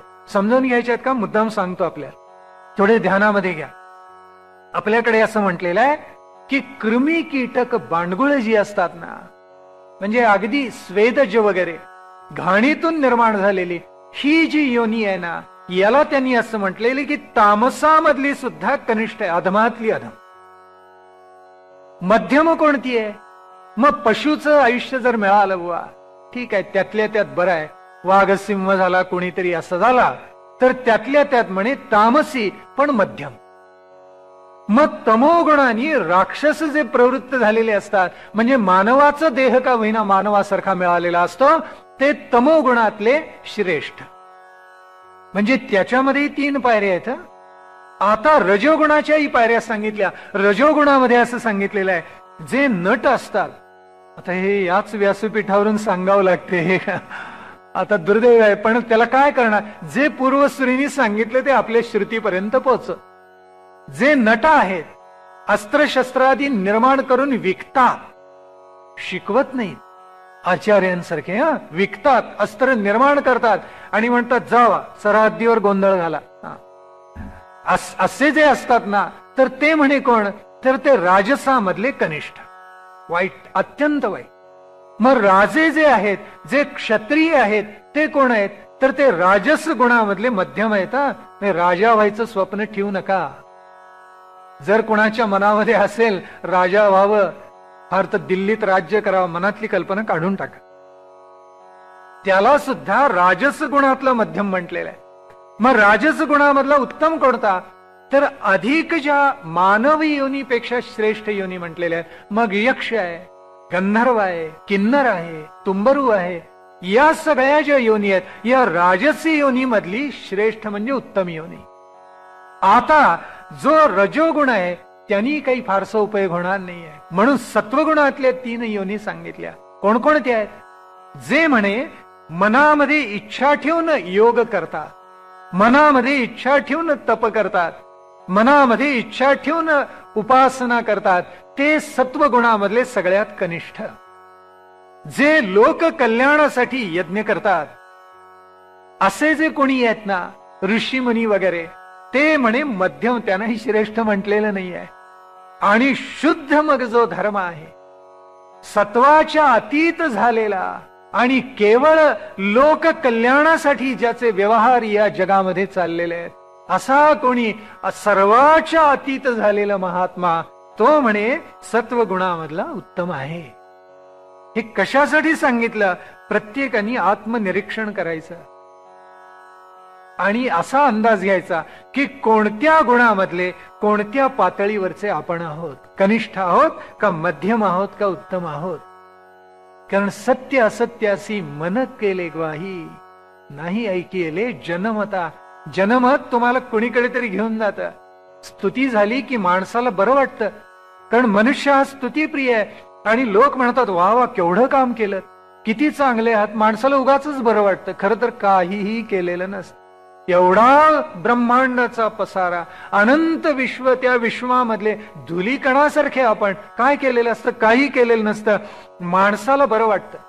लोक म्हणायला लागतात केवढं केलं, केवढं केलं, आणि मनुष्य म्हणतो वा वा खरंच मी केलं बरं का. स्तुती माणसाला प्रिय असते. माणसाने स्तुतीपासून पहिल्यांदा सावध राहावं. वा बुवा काय उत्तम प्रवचन झालं म्हटलं की सावध व्हावं. आपल्याला अजून पुष्कळ अभ्यासाला आणि प्रवचाला वाव आहे असं पहिल्यांदा ध्यानामध्ये घ्या. शहाणं व्हावं माणसाने. पण मनुष्य स्तुतीला बळी पडतो आणि आत्मोन्नत होण्याच्या रस्त्यावर स्वतःच्या हाताने तो स्तुतीचा मोठा धोंडा ठेवतो. कसा ओलांडून जाणार त्याला? म्हणून माणसांनी नित्य सावध असलं पाहिजे. स्तुती डावलून गेलं पाहिजे. काही वेळेला माणसांना असं वाटतं की आपली स्तुती वृत्तपत्रात छापून यावी, आपला फोटो एखादं छायाचित्र वृत्तपत्रामध्ये छापून यावं. पैसे देऊन सुद्धा माणसं छापून आणतात. हे करणारी माणसं जगामध्ये कमी नाही आहेत. पैसे देतात, छापून आणतात, आपणच 1000-2000 अंक विकत घेतात आणि वाटतात प्रेमाने, हे बघा माझं छायाचित्र आलं. आता ह्या माणसाने काय म्हणणार? अशी माणसं जगामध्ये असतात. त्याचं महात्म्य किती? 24 तास सुद्धा टिकत नाही. तेच वृत्तपत्र कोणीतरी उचलती एखादी माऊली, त्याच्यावर त्या माणसाचं छायाचित्र असतं, अंगणामध्ये ठेवते.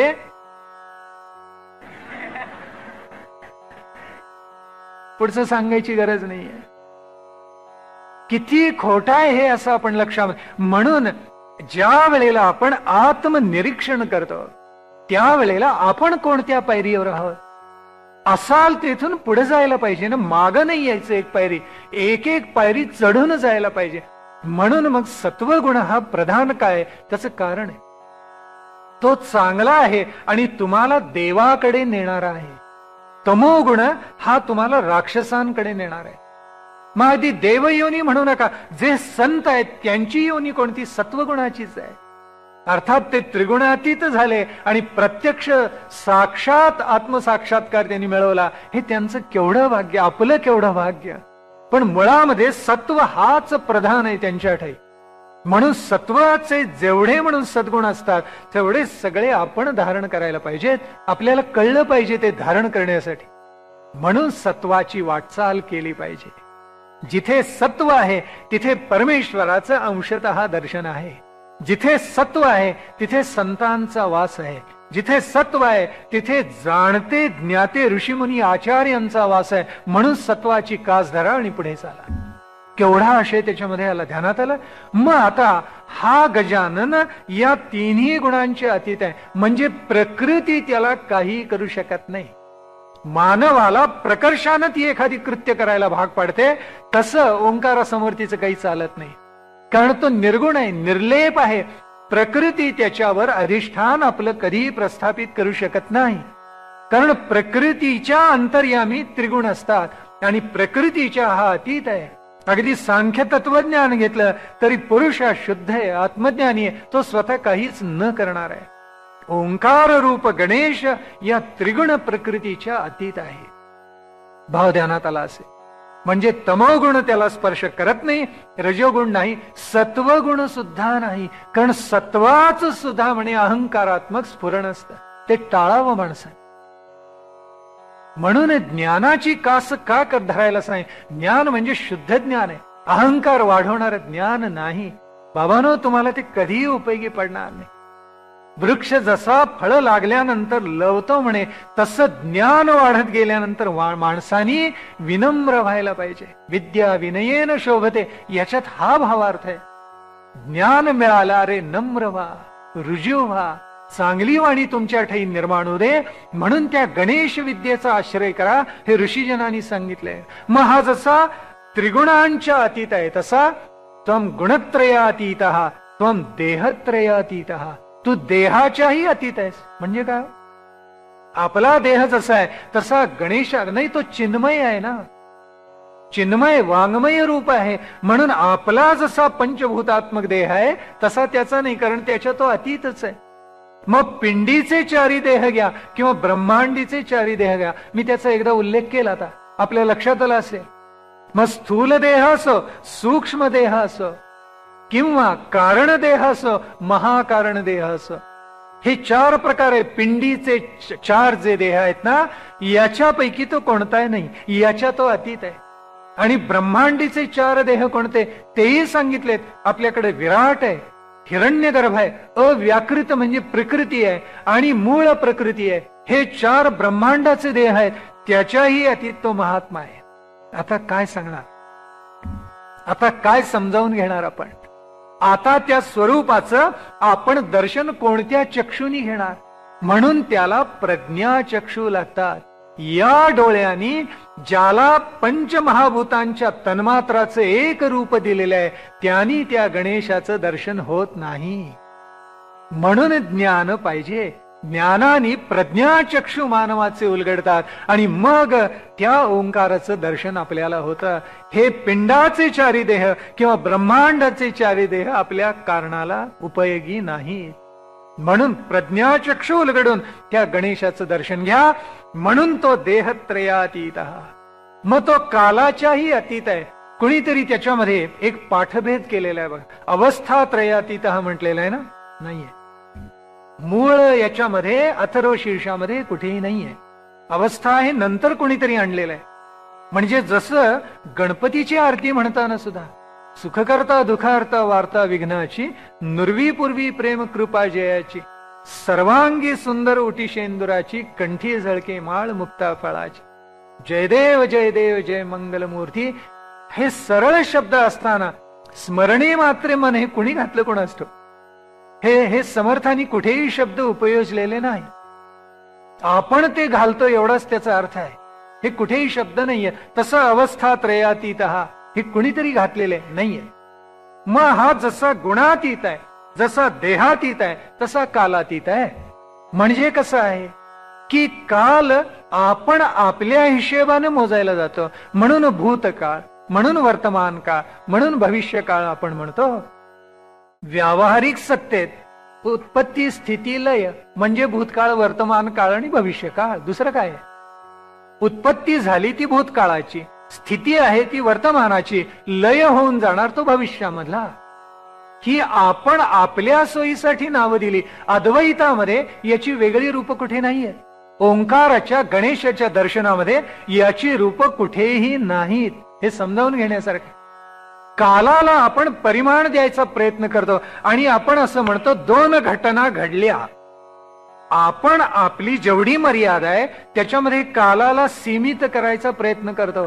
दोन घटना. शिवाजी महाराज 1630 साली जन्माला आले, 1680 साली त्यांचं महानिर्वाण झालं. म्हणून त्या कालाला, त्या परिमाणाला काही अर्थ निर्माण झाला. अन्यथा काल मोजणार कसा हो? काल अनादी अनंत असाच आहे की त्या कालाला तुम्ही मोजणार कसं? प्रारंभ केव्हा झाला सांगता येणार नाही, त्याचा अंत केव्हा हेही सांगता येणार नाही. अनादी अनंतच आहे. आपण आपल्या सोयीसाठी कालाचं परिमाण निर्माण करतो आणि त्याची जी आहे ना काय चिठ्ठी एखादी घेऊन ती त्या काळावर चिकटवायचा परिणाम करतो. प्रयत्न तसा असतो, पण हा जो गणेश आहे या कालाच्या अतीत आहे. काळाच्या उदरामध्ये जे जे सामावलेलं असतं ते नामरूपात्मक असतं. ते तुम्हा आम्हाला आहे. गणेशाला आम्ही रूप नाव दिलं ते आमच्या सोयीसाठी, प्रतिकात्मक त्याचा अर्थ उलगडावा म्हणून. अन्यथा त्याला रूप नाही, तो निर्गुणही नाही, मग सगुण असायचा प्रश्नच उद्भवत नाही. आता हे किती अवघड प्रकरण आहे की नाही. कारण जिथे खरा आत्मसाक्षात्कार आहे तिथे ज्ञानही नाही, अज्ञानही नाही. अज्ञान अविद्या तर गेलीच, पण विद्येला सुद्धा तिथे स्थान नाहीये. ही पातळी काय असेल, मती गुंग होऊन जाण्यासारखं प्रकरण आहे. म्हणून इथे म्हटलेलं आहे तू कालाच्या, कारण कालाच्या उदरामध्ये जे मावतं ते नामरूपात्मक. ज्याला नाव आहे, ज्याला रूप आहे, त्याला आदी आहे आणि त्याला अंत आहे. हा तर अनादी अनंत आहे.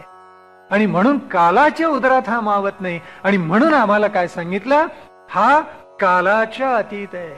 मग हा कसा झाला, त्वम गुणत्रयातीतः, त्वम देहत्रयातीतः, त्वम कालत्रयातीतः. आणि मग त्वम मूलाधार स्थितोसी नित्यम, त्वां योगिनो ध्यायन्ति नित्यम. तुला योगी नित्य भजत असतात, तुझी उपासना करत असतात. कारण योग्याची व्याख्या करताना म्हटले ना, आत्मौपम्येन सर्वत्र समम यः पश्यति, सुखम वा यदि वा दुःखम, काही असू दे तिथे तो योगी श्रेष्ठ आहे असं माझं मत आहे, असं भगवान श्रीकृष्ण बोलून गेलेले आहेत. त्याचा अर्थ किती सुंदर आहे की योगी हा समत्व धारण करणारा असतो. पण इथे त्वम मूलाधार स्थितोसी नित्यम का म्हटलं, त्याचं कारण आहे. योगी ज्या वेळेला प्रवास करत असतो त्यावेळेला मूलाधार चक्रापासून सहस्रार चक्रापर्यंत जातो. मूलाधार चक्रावरून स्वाधिष्ठान चक्रावर जातो, त्याच्यावरून मणिपूर चक्रावर जातो, त्याच्यावरून अनाहत चक्रावर जातो, त्याच्यापासून विशुद्ध चक्रावर जातो. एक एक पायरी तो ओलांडून पलीकडेच जात असतो ना. आज्ञा चक्रावर पोचतो आणि शेवटी सहस्रार चक्रावर पोचतो. असा सप्तखंडात्मक प्रवास त्याला करून शेवटी सहस्रार चक्रावर पोचायला लागतं.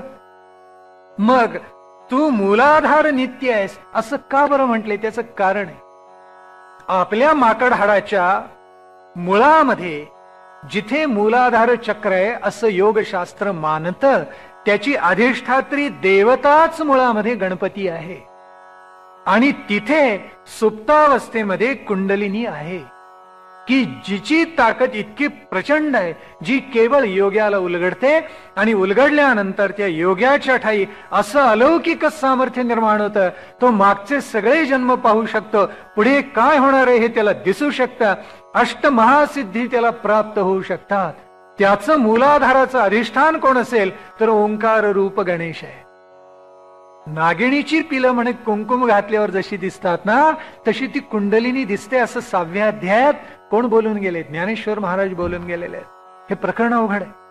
पण मूलाधारापासून, मूलचक्रापासून मनुष्य ज्या वेळेला, योगी ज्या वेळेला प्रारंभ करतो, याची पुन्हा म्हणे 4 दल आहेत. एवढं आता सांगत नाही, खोलात जायचं गरज नाही.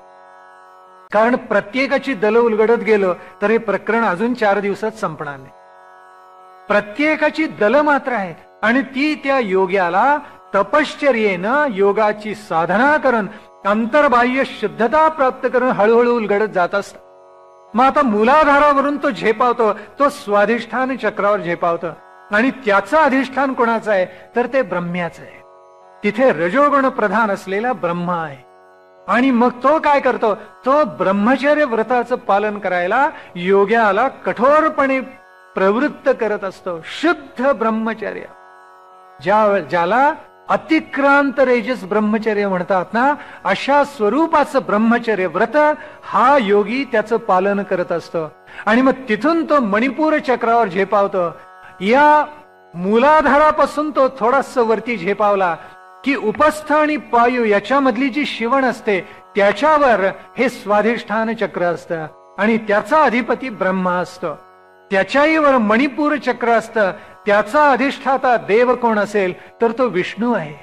आणि म्हणून नाभी हे त्याचं स्थान सांगितलेलं आहे. आणि तिथे त्याला वेगवेगळ्या दर्शन घडायला हळूहळू प्रारंभ होतो. त्याच्याहीवर अनाहत नाद आहे. कारण या श्वासावरच प्राणायामावर सगळं मूलतत्व अष्टांग योगाचं आधारलेलं आहे ना. म्हणून तिथे कोण असतो तर शिवशंकर आहे. त्या ठिकाणी हृदयाचे आपल्या ठोके पडत असतात आणि त्याचं स्थान कोणतं आहे? हृदय.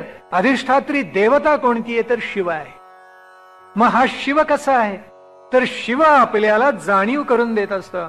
आपल्याला हृदयाचे ठोके स्पष्ट ऐकू येतात. काही वेळेला झोपलो, शांतता असली आणि निद्राधीन होण्यापूर्वी आपल्या हृदयाचे ठोके आपल्याला ऐकू येतात. किंवा दुसऱ्याच्या छातीला आपला कान लावून पाहिला, हृदयाचे ठोके स्पष्ट ऐकू येतात. यातला एक एक ठोका म्हणजे स्थितीकडून आपल्याला लयाकडे घेऊन जाणारा असतो. माणसाला उलगडत नाही. फक्त त्याला वाटतं किती छान ठोके पडतायत हृदयाचे, पण एका अर्थानं यातला प्रत्येक ठोका हा वय तुमचं वाढवणारा असतो. ध्यानात येते का पहा. म्हणजे तो तुम्हाला लयीकडे नेणारा असतो. सुषुप्तीकडून नेऊन लय करून टाकणारा असतो एक एक ठोका त्याच्यामधला. त्याचं अधिष्ठात्री देवता स्थान कुणाचं? शंकराचं. त्याच्या पलीकडे जे विशुद्ध स्थान आहे ते हृदयातून आणखीन पुढे गेलेलं असतं आणि पार कंठस्थानाच्या वर सरकलेलं असतं. त्याचं जीवात्मा हे अधिष्ठान आहे म्हणून सांगितले. जीवात्मा आहे त्याचा. त्याच्याही पलीकडे अधिष्ठान हे कुणाचं असतं तर आज्ञाचक्राचं असतं. आणि हे जे आज्ञाचक्र आहे त्याचं स्थान कोणतं तर ललाट हे स्थान असतं. आणि त्याची अधिष्ठात्री देवता कोणती तर ती परमात्मा असते. आणि एवढा सगळा प्रवास झाला, वाटेमध्ये अष्टमहासिद्धी प्राप्त झाल्या, तरी त्यानं डावलून हा योगी पुढे जात राहतो. आणि शेवटी कुंडलिनी संपूर्ण जागृत होते आणि सहस्रार चक्र, केवळ सहस्त्र म्हणजे एक सहस्त्र नव्हे, असंख्य सहस्त्र असं ते कमळ उमलत जातं म्हणे. आणि मग त्याला सर्व सिद्धी अशा दासीसारख्या शरण झालेल्या असतात. आणि त्याचं सामर्थ्य अलौकिक असतं, ज्याला कोणतीही फुटपट्टी लावता येत नाही असं. आणि तिथलं त्याचं अधिष्ठान कोणतं? मस्तक हे अधिष्ठान आहे सहस्त्रारचं. मूलाधारापासून प्रारंभ करून सहस्रार मस्तकापर्यंत जाऊन पोहोचायचं. आणि त्याची अधिष्ठात्री देवता कोणती? ती म्हणे गुरुदेव आहे असं सांगितले बरं का. लक्षात घेण्यासारखं. मग या एक एक देवतेला ओलांडून जायचं आणि आपण कुठपर्यंत जाऊन पोचायचं? योगी हे सगळं करत असतो. योग्याला या सगळ्या टप्प्यांमधून, सगळ्या पायऱ्यांच्या अतीतून सहस्रार चक्रापर्यंत जावं लागतं. त्वां योगिनो ध्यायन्ते नित्यम. अरे नित्य तुझी उपासना करतात. मग जे कर्म मार्गाने जातात ते योगीच आहेत. भक्ती मार्गाने जातात तेही अंशतः योगी आहेत. मग योग मार्गाने जाणारे तेही अंशतः योगी आहेत. जो निर्विकल्प समाधीला पोचला तो एखादाच ना. त्याच्याही पलीकडे ज्ञानयोगी तोही अंशतः योगी आहे. मग आणखीन योग आपल्याकडे आहेत का? खूप सांगितलेत. आपल्याला एवढी 4च नावं माहिती असतात, पण योगशास्त्र जर काढून पाहिलं अनंत आहेत. मग जसा कर्मयोग आहे, जसा भक्तियोग आहे, जसा राजयोग आहे, जसा ज्ञानयोग आहे, तसा क्रमयोग आहे, तसा हठयोग आहे, तसा लययोग आहे. असंख्य सांगितलेत आपल्याकडे. या सगळ्या मार्गाने प्रवास करणारा योगी सावधानपणे जात असतो. शेवटी ते चित्तत्व ओंकार रूप त्याला जाणून घ्यायचं असतं. आता याच्यामध्ये पहा 2 संस्कार प्रधान असतात. त्यातला एक व्युत्थान संस्कार. जेवढं ढोबळ आहे तेवढं सांगतो. यात खूप जाणून घेण्यासारखं आहे. खर तर याच्यावर स्वतंत्रपणेच बोललं पाहिजे, इतकं ते गूढ गंभीर प्रकरण. एक व्युत्थान संस्कार आणि दुसरा निरोध संस्कार असं त्याचं रूप आपल्याला सांगितलं. ते कसं आहे ते सांगतो आपल्याला. व्युत्थान याचा अर्थच मुळामध्ये असा की चित्त हे मूळ त्याच्या संकल्पनेपासून ढळणं. आणि ते ढळलं की विषयाला ते सन्मुख होणं किंवा विषयाच्या आहारी जाणं, त्याला व्युत्थान म्हणायचं. त्याचा जो संस्कार तो विषयाला इंद्रियांच्या आधारे भोगायला प्राप्त करतो एका दृष्टीनं, त्याला म्हणायचं व्युत्थान संस्कार. हा व्युत्थान संस्कार योग्याला त्याच्या मार्गापासून खाली ओढत असतो. म्हणून सगळे 7, 8, 10 जे दोष आपण पाहिले किंवा अंतराय पाहिले किंवा जी विघ्न पाहिली, ते विघ्न सगळी टाळून त्याला त्याच्या अतीत व्हायचं जर असेल तर व्युत्थान संस्कारावर मात करून जावं लागतं. कारण तो संस्कार चित्तामध्ये इतका दृढतम असतो, देह पडला तरी चित्तावरचे संस्कार मरत नाहीत, हे विज्ञानाने सुद्धा मान्य केले. योगानेच मान्य करायचं कारण नाहीये. योगशास्त्र तर सांगताच, पण विज्ञानी मान्य करतं की देह पडला माणसाचा तरी जे संस्कार आयुष्यभर त्यांनी स्वीकारलेले आहेत ते घेऊनच पुन्हा तो आत्मा जन्माला येतो. आत्मा शुद्ध बुद्ध आहे, पण चित्त ते संस्कार घेऊन पुन्हा कुठेतरी नवीन जन्म घेत असतं आणि पुन्हा एकदा ते सगळे संस्कार व्युत्थान रूपी त्याला पुन्हा एकदा विषयाकडे जायला प्रवृत्त करत असतात. म्हणून हे सगळं टाळून माणसाला पुढे जाता आलं पाहिजे, तर त्या ओंकाराचं दर्शन होणार. आणि तू मूलाधार आहेस असं म्हटले, त्याचं कारण असं आहे की मूलाधाराशी कुंडली आहे आणि त्याची अधिष्ठात्री देवता मुळामध्ये गणेश किंवा गणपती आहे. हा जो व्युत्थान संस्कार आहे, हा गणेश त्या योग्याला सांगत असतो, बाबा रे सावधान सावधान सावधान. बरं, हा व्युत्थान संस्कार तुला भरकटत नाही वाटेल तितक्या ठिकाणी, आणि म्हणून सावधान हो. मग काय जागव, तर निरोध संस्कार जाणव. तुझ्या चित्तावर त्याचं बिंब नव्हे तो इतका ठसला पाहिजे की तू कधी व्युत्थान संस्काराकडे जाता कामा नये. आणि म्हणून तो स्वीकारतो काय, तर तो स्वीकारतो हेच की माझ्याकडे आता निरोध संस्कार असला पाहिजे. म्हणजे चित्ताच्या प्रवृत्ती मळामध्ये न होऊ देणं आणि विषय आपल्याला दुसरीकडे न घेऊ जाणं, याच्याबद्दल जागरूकता जिथे असते तिथे निरोध. तो निरोध संस्कार जो आहे ना, हा निरोध संस्कार योग्याला आत्मोन्नत व्हायला प्रवृत्त करत असतो. म्हणून योगश्चित्तवृत्ती निरोध हा व्याख्या जी केली आहे त्यातला भावार्थ हाच आहे. म्हणून मग हा परमेश्वर, हा गणेश, हा ओंकार कसा आहे त्याचं रूप याच्यामध्ये उलगडून दाखवलं. आणि पुढे काय सांगितलं, अरे तूच ब्रह्म, तूच ब्रह्मा, तूच विष्णू, तूच रुद्र आहेस, तूच विष्णू आहेस, तूच सूर्य आहेस, तूच चंद्रमा, सगळं काही तूच आहेस. याचा अर्थ काय, उत्पत्ती स्थिती लयाच्या देवता यांनीच निर्माण केलेले आहेत ना. म्हणजे तुझ्याच लंबोदरामध्ये त्या साठवलेल्या आहेत, तुझ्याच महोदरामध्ये त्यांना आपल्याला साठवता येईल. म्हणजे त्रिगुण आहेत ते तूच निर्माण केलेले आहेस. प्रकृतीचा आश्रय करून, योग मायेचा आश्रय करून गुणांचा हा खेळ देवा तूच मांडलेला आहेस. पण आम्ही तो जाणला नाही, हे आमचं दुर्दैव. पण हे सगळी रूप तुझीच नाहीत का, कारण एका अंशानं तो अनंत रूप प्रगट करत असतो. भगवंतानी गीतेत जसं म्हटलं, एका अंशाने मी हे सगळी ब्रह्मांड धारण केलेली आहेत. अरे काय सामर्थ्य असलं पाहिजे. एका अंशेन स्थितो जगत म्हटलेलं आहे ना, की असे पाय लटपटतात वाचल्यानंतर. ज्याची अनंत ब्रह्मांड विश्व आहेत असं शास्त्रज्ञ म्हणतात, त्याला भगवंत असं म्हणतो की माझ्या एका अंशानं मी त्यांना धारण केलेलं आहे. परब्रह्माचा अधिष्ठान सुद्धा मी आहे. आता इथे पाय लटपटलेच. कारण असं आहे की सर्वोच्च तत्व आपण जाणून घ्यायचं कुठलं, तर ते परब्रह्म.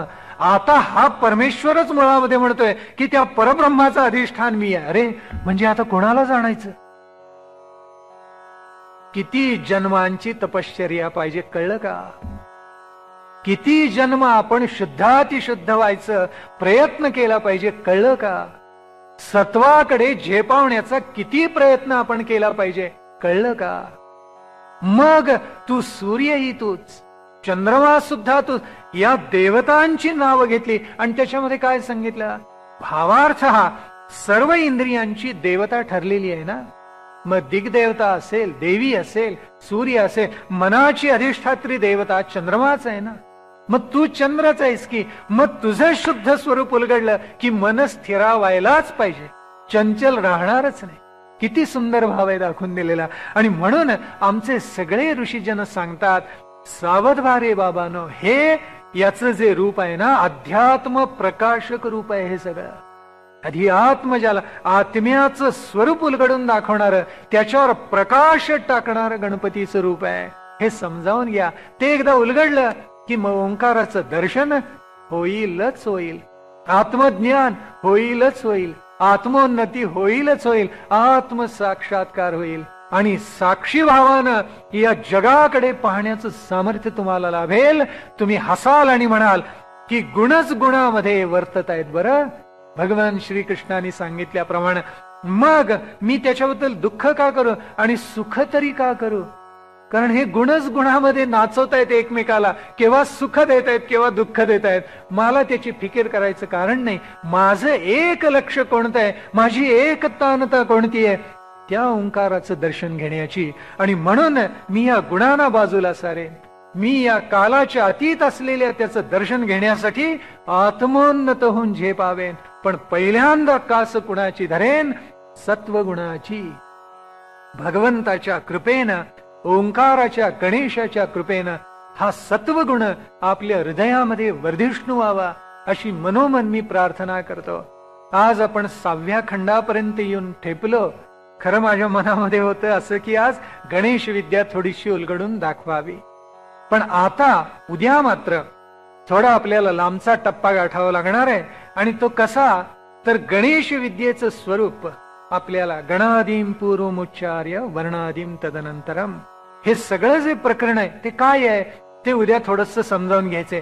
त्याच्या पुढे तन्नोदंती प्रचोदयात, हे काय आहे?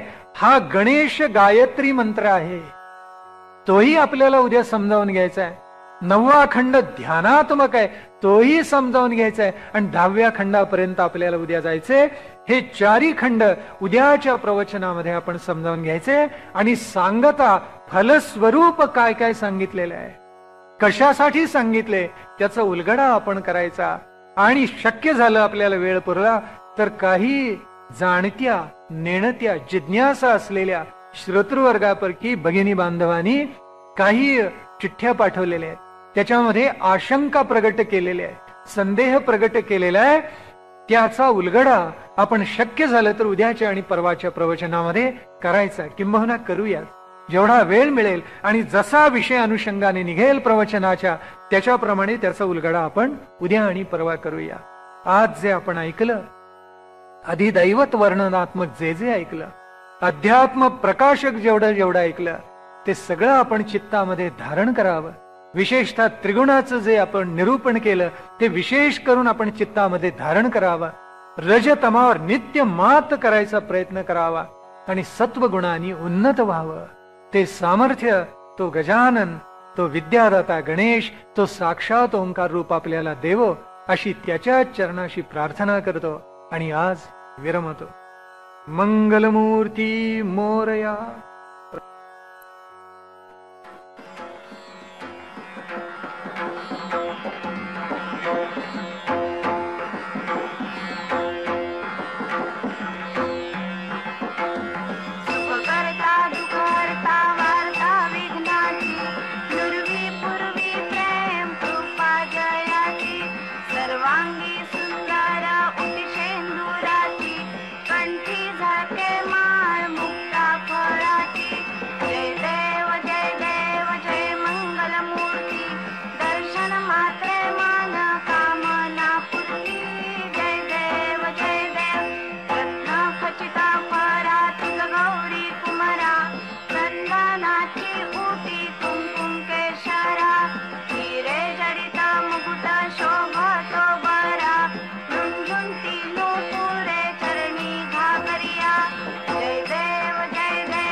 मंगलमूर्ती मोरया.